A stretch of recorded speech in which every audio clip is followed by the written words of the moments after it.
नमस्कार दोस्तों, कैसे हैं आप सभी। मैं उम्मीद करता हूं आप सभी अच्छे होंगे। दोस्तों, आज इस वीडियो में मैं आपको रेंटल इनकम टैक्स कैलकुलेशन सिखाने वाला हूं। तो ये वीडियो बहुत ज़्यादा इंपॉर्टेंट होने वाली है, बने रहिए इस वीडियो के साथ। और यदि अभी तक आपने मेरा यूट्यूब चैनल सब्सक्राइब नहीं किया है तो कर लीजिए ऐसी बेनिफिशियल वीडियोज़ के लिए। और दोस्तों, यदि आप एक्सपर्ट से अपनी ITR फाइलिंग या ITR कंपटीशन तैयार कराना चाहते हैं तो दिए हुए नंबर पर कॉन्टैक्ट करें। तो दोस्तों, चलते हैं वीडियो को स्टार्ट करते हैं। तो सबसे पहले मैं आपको समझाऊंगा सेल्फ ऑक्यूपाइड प्रॉपर्टी क्या होती है, लेट आउट प्रॉपर्टी क्या होती है और डीम्ड लेट आउट प्रॉपर्टी क्या होती है। ठीक है, तो जब हम पहले इसको समझेंगे तो तभी हम अपनी रेंटल इनकम है इसकी टैक्स की कैलकुलेशन सही प्रकार से कर पाएंगे। तो सबसे पहले हमारी सेल्फ ऑक्यूपाइड प्रॉपर्टी। अब सेल्फ ऑक्यूपाइड प्रॉपर्टी किसे कहते हैं, सबसे पहले समझना बहुत ज़रूरी है। तो जैसे कि हमारी पहली है सेल्फ ऑक्यूपाइड प्रॉपर्टी। तो सेल्फ ऑक्यूपाइड प्रॉपर्टी कहते किसे हैं। A self occupied house property is used for one's own residential purpose. This may be occupied by the tax payers, family, parents and or spouse and children. A vacant house property is considered as a self occupied for the purpose of income tax. अब देखिए, मैं आपको simple language में बता दूं self occupied property का मतलब क्या होता है। अब जैसे मान लीजिए आपके पास दो प्रॉपर्टी है। यदि आप खुद प्रॉपर्टी में रह रहे हैं, यदि आप खुद प्रॉपर्टी में रह रहे हैं तो उसको बोलते हैं हम सेल्फ ऑक्यूपाइड प्रॉपर्टी। ठीक है, और यदि रेंटल है तो रेंटल हमारी अलग होगी। तो इसका मतलब क्या है। अब देखिए, इसमें ऐसा भी हो सकता है एक प्रॉपर्टी में आप रह रहे हैं, ठीक है, दूसरी प्रॉपर्टी में आपके फैमिली, पेरेंट्स या आपके चिल्ड्रंस रह रहे हैं। लेकिन जो सेल्फ ऑक्यूपाइड प्रॉपर्टी है आपके नाम पर है वो सिर्फ एक ही मानी जाएगी, सेल्फ ऑक्यूपाइड प्रॉपर्टी। ठीक है, अब उसके बाद लेट आउट प्रॉपर्टी। अब लेट आउट प्रॉपर्टी किसे कहते हैं। Property that is given on rent for the whole or part of the year termed as a let out house property. If a person has more than one, in such a case only one can be considered as self-occupied at the option of the individual. अब let out property किसे कहते हैं, मैं आपको simple language में बता दूं। जो प्रॉपर्टी आपने रेंट पर दी हुई है, जो प्रॉपर्टी आपने रेंट पर दी हुई है वो हमारी let out प्रॉपर्टी होती है। ठीक है, अब उसके बाद तीसरी होती है हमारी डीम्ड लेट आउट प्रॉपर्टी। तो डीम्ड लेट आउट प्रॉपर्टी कौन सी होती है। If a person owns more than one property, any one of them will be considered for self occupancy even if the other properties are vacant or used by others, they will be considered house property deemed rent out. ठीक है, तो इसका मतलब है जैसे कि यहाँ पर लिखा हुआ है even if the other property are vacant or used by others. यदि कोई प्रॉपर्टी किसी के द्वारा यूज़ की हुई है तो उसको हम यहाँ पर कंसिडर्ड करेंगे house property deemed rent out. ठीक है, तो ये वाली जो तीसरी वाली यहाँ पर डीम्ड लेट आउट प्रॉपर्टी है ये बहुत कम केसेस में होती है। ठीक है, ज़्यादातर क्या होती है, सेल्फ ऑक्यूपाइड प्रॉपर्टी होती है या लेट आउट जो हमने रेंट पर दी हुई है। ठीक है, अब चलते हैं इसकी कैलकुलेशन पर। अब यहाँ पर मैंने तीन प्रॉपर्टी ली हुई है, प्रॉपर्टी 1, प्रॉपर्टी 2 और प्रॉपर्टी 3। तो इसमें gross rent received, receivable, letable value during the year, यानी कि जो रेंट हमारा रिसीव्ड हुआ है टेनेंट से वो होता है। ठीक है, अब इसमें से लेस होती है tax paid to local authorities, जैसे कि हमारा म्यूनसिपल टैक्स हो गया या हमारा हाउस टैक्स हो गया।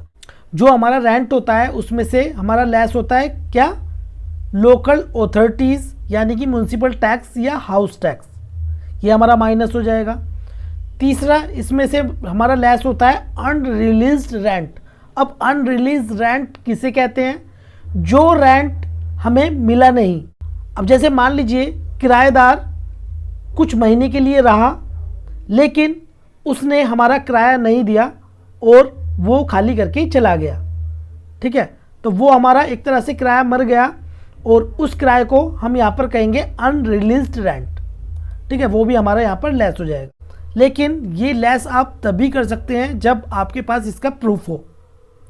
और फिर उसके बाद लेस होती है हमारा स्टैंडर्ड डिडक्शन, यानी कि जितना भी हमारा रेंट होगा, रेंट में से जो 30% कैलकुलेट करना है और उसको हम माइनस कर देंगे। अब ये 30% हम लेस क्यों करते हैं हाउस प्रॉपर्टी के रेंट में से? ये इसलिए करते हैं, अब जैसे मान लीजिए हमने अपनी प्रॉपर्टी पर जो खर्चे किए हैं, जो हमने प्रॉपर्टी पर खर्चे किए हैं, तो गवर्नमेंट ने इसकी एक स्टैंडर्ड डिडक्शन यहाँ पर दे दिए 30%, यानी कि आपके जो रेंट होगा, रेंट का 30% आप उसको लेस कर सकते हैं, यानी कि एक तरह से आप उसको अपने खर्चे मान सकते हैं। जितना भी आपका रेंट होगा उसका 30%। ठीक है, अब उसके बाद जैसे कि हमारा लेस होता है इंटरेस्ट ऑन हाउसिंग लोन या इंटरेस्ट ऑन बोरोड कैपिटल। इसको हम क्या कहते हैं? Interest on borrowed capital. अब ये क्या होता है?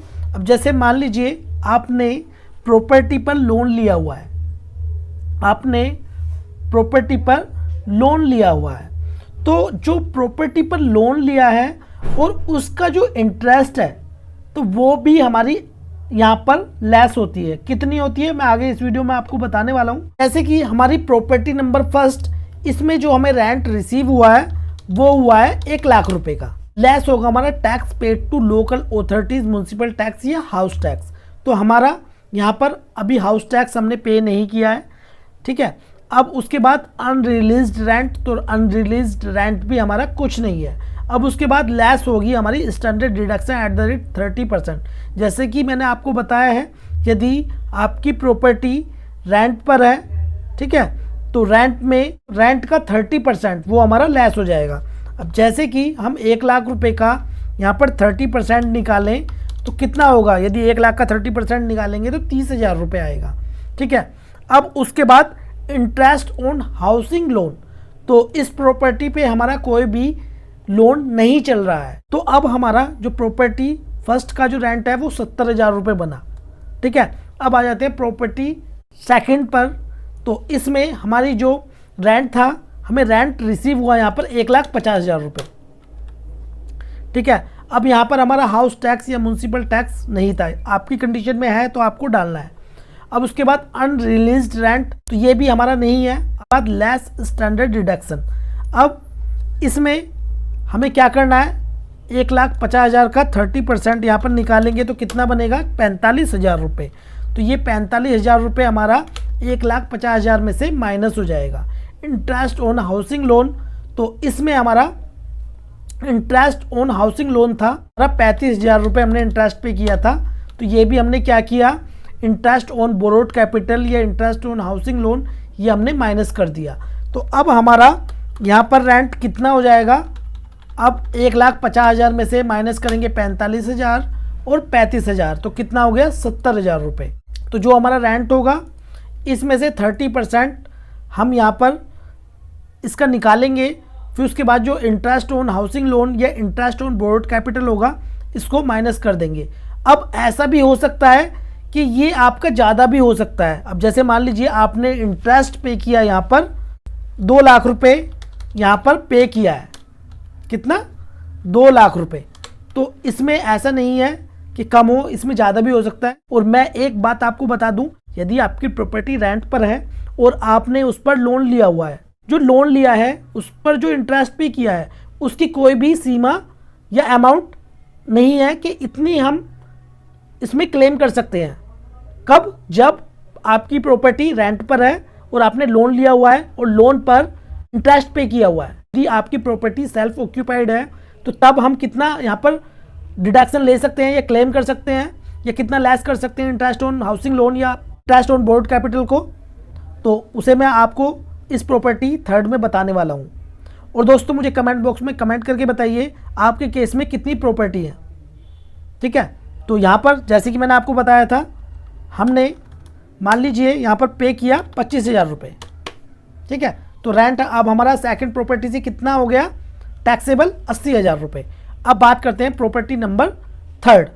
अब इस केस में ये जो हमारी प्रॉपर्टी है, प्रॉपर्टी थर्ड वाली, ये हमारी सेल्फ ऑक्यूपाइड है। क्या है, सेल्फ ऑक्यूपाइड, यानी कि हम इसको खुद यूज़ कर रहे हैं।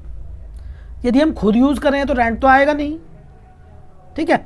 लेकिन हमने इस पर लोन लिया हुआ है, किस पर, सेल्फ ऑक्यूपाइड प्रॉपर्टी पर। अब जैसे कि मैंने आपको ऊपर बताया था, यदि आपकी प्रॉपर्टी रेंट पर है, आपने उस पर लोन लिया हुआ है और लोन पर आपने इंटरेस्ट पे किया हुआ है, कितना भी हो सकता है, जितना भी होगा आप सभी की इसमें डिडक्शन इसको लेस कर सकते हैं, ठीक है। कब, जब आपकी प्रॉपर्टी रेंट पर है। अब जैसे कि हमारी प्रॉपर्टी थर्ड वाली ये सेल्फ ऑक्यूपाइड है, तो सेल्फ ऑक्यूपाइड में आपने लोन लिया हुआ है, लोन पे जो इंटरेस्ट पे किया हुआ है उस पर आप मैक्सिमम 2 लाख रुपए ही क्लेम कर सकते हैं। अब इसमें बात करें हम ग्रोस रेंट की, तो रेंट है नहीं, ठीक है। जो म्युनिसिपल टैक्स या हाउस टैक्स हो वो इसमें आपका लेस हो जाएगा। हमारी प्रॉपर्टी सेल्फ ऑक्यूपाइड है, ठीक है, तो उस केस में इंटरेस्ट ऑन बोर्ड कैपिटल या इंटरेस्ट ऑन हाउसिंग लोन पर सिर्फ हम 2 लाख रुपए की ही डिडक्शन क्लेम कर सकते हैं। कितनी, 2 लाख रुपए। तो यहाँ पर हमारी आ जाएगी 2 लाख रुपए, वो भी माइनस में। अब हमारी टैक्सेबल रेंटल इनकम कितनी हो जाएगी, 1 लाख रुपए। लेकिन मुझे आपको यहाँ पर रेंटल इनकम की टैक्स कैलकुलेशन सिखानी है, इसलिए हम क्या करेंगे, हम इस ग्रोस रेंट को प्रॉपर्टी नंबर फर्स्ट में इसे कर देते हैं हम 4,50,000 रुपये, ठीक है। तो यहाँ पर स्टैंडर्ड डिडक्शन 30% ऑटोमेटिक यहाँ पर आ गई, जो कि यहाँ पर लेस हो जाएगी। तो अब हमारी कितनी होगी, यहाँ पर ये होगी हमारी 3,45,000 रुपये टैक्सेबल इनकम, ठीक है। ये समझाने के लिए मैंने इसको यहाँ पर कितना कर दिया, 4.5 लाख रुपये, ठीक है, रेंट को। तो टैक्सेबल इनकम हमारी कितनी होगी, 3,45,000 रुपये। अब टैक्स ड्यू की बात करें तो हमारा, यदि ओल्ड स्लैब की बात करें यहाँ पर, तो ओल्ड स्लैब में 2.5 लाख हमारा एग्जाम्प्ट होता है। 2.5 लाख से 5 लाख के बीच में 5% टैक्स कैलकुलेट होता है। 3,45,000 में से माइनस करेंगे 2.5 लाख रुपये, क्यों, क्योंकि ये हमारी क्या होती है, एग्जाम्प्ट। अब इसे माइनस करने के बाद हमारे पास 95,000 रुपये पर 5% टैक्स कैलकुलेट होगा। अब इस पर हम 5% निकाल लेते हैं, कितना आएगा, 4750 रुपये। कितना, 4750 रुपये। लेकिन अब जैसे कि हमारा हेल्थ एंड एजुकेशन सेस होता है 4%, यहाँ पर हमने निकाल लिया है, तो टोटल टैक्स हमारा कितना बना, 4,940 रुपये।